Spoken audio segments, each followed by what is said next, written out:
Salut tout le monde, c'est Smashou, comment allez-vous? Moi ça va très bien.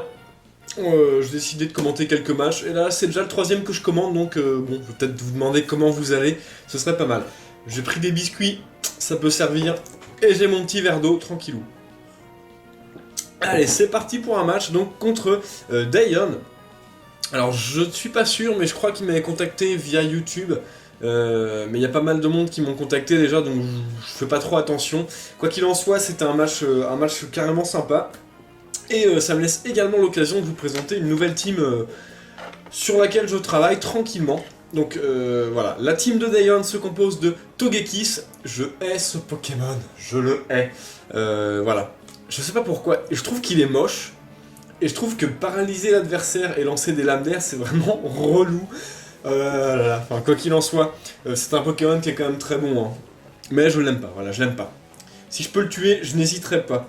Voilà, on a un Fortress, donc qui est là probablement pour spinner et pour poser des pièges. Voilà, c'est ce que Fortress fait le mieux.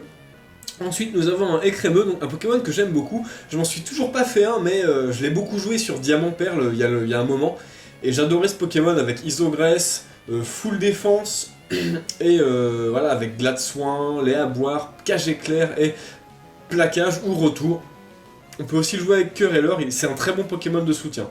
Voilà, on a ensuite Minotaur, un support physique assez connu, assez puissant. J'aime beaucoup également. Nous avons Aquali, probablement un Wisher. Et enfin, Branette, qui est potentiellement la méga évolution de notre ami Dayon. Voilà, donc mon équipe se compose de Libego, pardon, excusez-moi. Libégon, voilà, qui est là pour taper sur le physique et qui a aussi demi-tour pour un peu voir ce que l'adversaire fait, le gêner, avoir l'avantage des switches, c'est très important. Nous avons Ectoplasma, donc, que j'ai décidé un peu après de le remplacer par Magirev, que j'aime beaucoup, même si Ectoplasma est très classe. Hein. Voilà, donc nous avons également Ronflex, qui a quelque chose de particulier ce Ronflex, puisque j'ai réussi à récupérer, grâce à un joueur du forum jeuxvideo.com que je remercie grandement d'ailleurs, qui a été très gentil. Hein.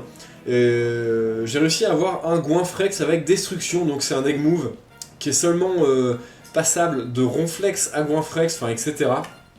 C'est très chiant à brider parce que, bon je fais une petite aparté, c'est pas très grave, c'est très chiant à brider. Parce que pour avoir des Goinfrex, il faut que Ronflex tienne l'encens plein. Voilà, et quand on bride ça, on est obligé d'avoir le nœud destin pour les IV, pour avoir des IV parfaits, sauf qu'on n'a plus la pierre stase, donc il faut faire des ronflex juste à temps d'en avoir un rigide, et il faut que ce rigide soit parfait. Donc c'est assez galère à brider, et sachant que si on met pas l'encens plein, on obtient des œufs de ronflex qui eux n'ont pas destruction, voilà. C'est la merde, mais j'ai réussi à en avoir un assez rapidement, que j'ai été chanceux. Donc encore merci à toi, je ne sais plus ton pseudo, c'était très gentil de ta part. Nous avons Cocotine, mon fidèle Corrigan. Nous avons Stylix, voilà, alors c'est pas mon Stylix habituel, celui-ci c'est un Stylix dont je suis très fier puisque je l'ai massoudé. Voilà, c'est mon premier Shiny Masuda, j'ai mis 313 œufs, 313 œufs, pardon, pas œufs, 313 œufs pour l'avoir. Voilà, il est très beau, il est tout en or, voilà, j'aime beaucoup. Il est purement défensif avec piège de roc, Dracoqueux, séisme et toxique. Voilà, j'aime bien ce set, je sais pas pourquoi. Nous avons ensuite Méga Tortank, donc mon Méga Tortank qui est là pour bourriner et spinner. On est déjà à 3 minutes 48, on va lancer le match, ce serait peut-être pas mal. Voilà. 27 tours, Dayon veut se battre. Branette est envoyé en premier, pendant que je décide d'envoyer la mouche, mon Libégon rigide. Rigide et scarf. Donc le Branette est switché et c'est Écrémeux qui est envoyé. D'accord, du coup je décide quand même de faire demi-tour, hein. C'est la même chose. Excusez-moi, j'ai soif, j'ai commenté déjà 2 matchs et comme je parle assez fort, ça use la gorge. Les cordes vocales. Je décide de switcher, d'envoyer Gold. Donc mon Stylix, j'ai pas trouvé de surnom vraiment mieux que Gold. J'essaie d'en trouver un. Si vous avez des idées, n'hésitez pas à me mettre un petit pseudo pour ce Stylix en commentaire, il vous en sera très reconnaissant parce qu'il aime pas trop son nom, je pense. Voilà, donc Stylix qui est carrément tranquille contre Écrémeux, il peut pas prendre cage éclair, ni toxique, ni plaquage, voilà. Donc je décide de profiter d'un switch sur Mega Branette pour lancer mes pièges de roc. Donc voilà, le Mega Branette, enfin le Branette pardon, méga évolue. et une petite provoque. Voilà, je ne peux pas utiliser toxique, donc bien joué de la part de mon adversaire. Qui switch et qui envoie Togekiss. Qui prend quand même un quart de la vie sur les pièges de rock, c'est pas mal. J'avais décidé de lancer séisme. Je sais que Branette est pas très résistant. Je pouvais faire quelques dégâts. Bon, Togekiss, je peux rien lui faire. Séisme ne marche pas, Dracoque ne marche pas. Et je suis provoqué pour lancer Toxic, donc je peux pas faire grand chose. Je décide de switcher et d'envoyer mon Ectoplasma. Je m'attendais à Aura Sphère. Quoi qu'il en soit, je prends une lame d'air, donc ça fait assez mal. Voilà, mon 666 est à peu près un tiers de sa vie, je pense. Je décide d'utiliser clonage pour voir si mon adversaire switch. De toute façon, je crains pas grand chose à faire clonage. Donc éclat magique, d'accord. Bon, c'est son stab. Pas très efficace. Ça casse quand même mon clone. Ectoplasma n'est pas connu pour sa résistance. Il est plutôt connu pour son attaque spéciale très élevée. La boue noire de mon côté. Les restes du côté de mon adversaire. Alors là, je décide de switcher. Parce que tout simplement, j'ai encapé.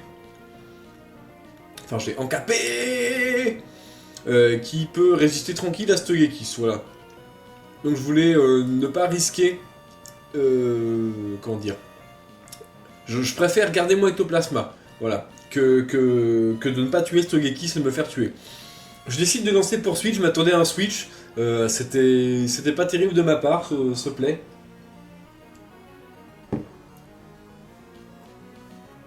Donc bon, le Togekiss lance des lance-flammes, probablement pour essayer de me brûler, sauf que Encapé il rigole pas trop maintenant, il va commencer à lancer des retours qui vont commencer à faire des gros dégâts à ce Togekiss. Bon, lance-flamme, ça continue, et essaye vraiment de me brûler. Avec Isogress, ça fait vraiment pas grand chose. J'avais décidé de faire séisme, je m'attendais à un switch. Malheureusement, j'ai encore mal anticipé. Lance-flamme, ça continue. Bon, il y a peu de chances que ça me brûle, donc je me suis dit, on continue à spammer les retours. Bim! Et voilà, ce Togekiss est mort. Il a duré plus longtemps qu'il aurait pu durer, parce que j'ai fait des anticipations très foireuses. Écrémeux est envoyé. Malédiction, donc là, un écrémeux malédiction, voilà. Donc un curseur, on appelle ça. Parce que malédiction, le nom en anglais c'est curse. Hop, je décide de lancer destruction. Voilà, Ronflesse explose. Malheureusement, avec malédiction, ça tue pas du tout ce écrémeux, donc tant pis. Mais l'avantage, c'est que ça me permet d'envoyer un autre Pokémon qui va pouvoir être apte à finir cet écrémeux qui est en train de se booster. En l'occurrence, j'envoie Ectoplasma.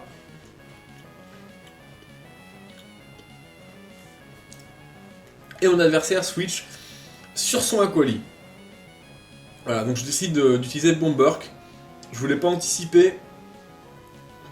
Donc là, ce Aquali est très résistant sur le côté du spécial. Je me suis dit quand même, heureusement que j'ai gardé mon Ectoplasma contre Togekiss, ça me permet de lancer un tonnerre et de faire quand même des dégâts assez lourds à cet Aquali, même s'il résiste quand même très bien. Je le paralyse, donc ça c'est plutôt bienvenu. Et en plus il est paralysé. Donc là j'ai vraiment bien fait de garder mon Ectoplasma. Il repasse dans le orange grâce à sa boue noire. Et en plus il a paralysé cet Aquali, il va probablement être capable de le finir. Donc je lance une balle ombre. Bim. Non, ça ne me finit pas. Ébullition, voilà. C'est la fin du Ectoplasma. Bon, qui a fait du taf. Même si je trouve que j'ai très mal joué avec Ronflex contre Togekiss et Écrémeux, c'était pas vraiment la meilleure façon d'utiliser mon Ronflex. Je me suis quand même bien servi d'Ectoplasma, donc ça compense, on va dire. Je décide d'envoyer mon Tsunami, tout simplement parce que Aquali est paralysé, il n'y a aucune chance qu'il soit plus rapide que moi. Je peux méga évoluer tranquillement. Et lancer un Dracochoc qui va taper neutre. Et qui est boosté, je pense, par le... Oui, qui est boosté par le talent de Méga Tortank, donc... Qui suffit à finir ce Aquali. Et Branette est envoyé, voilà. Donc le Méga Branette, toujours full vie. Donc toujours potentiellement très dangereux. Méga Branette a une statistique d'attaque assez hallucinante. Et il a aussi l'accès à Prélèvement du Destin en priorité grâce à son talent Farceur, ce qui est assez fort. Voilà, je décide de switcher, d'envoyer mon Korrigan. Le Branette utilise provoque, donc là ça devient vraiment chiant. Bon, je décide d'attaquer. Ça fait des bons dégâts.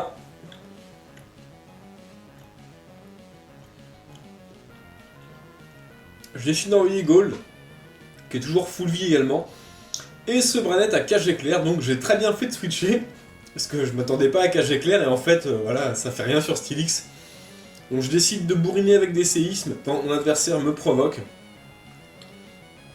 Et là, voilà, je préférais switcher et tuer ce Branette avec mon Korrigan. Tout simplement parce que je voulais garder mon Stylix, voilà.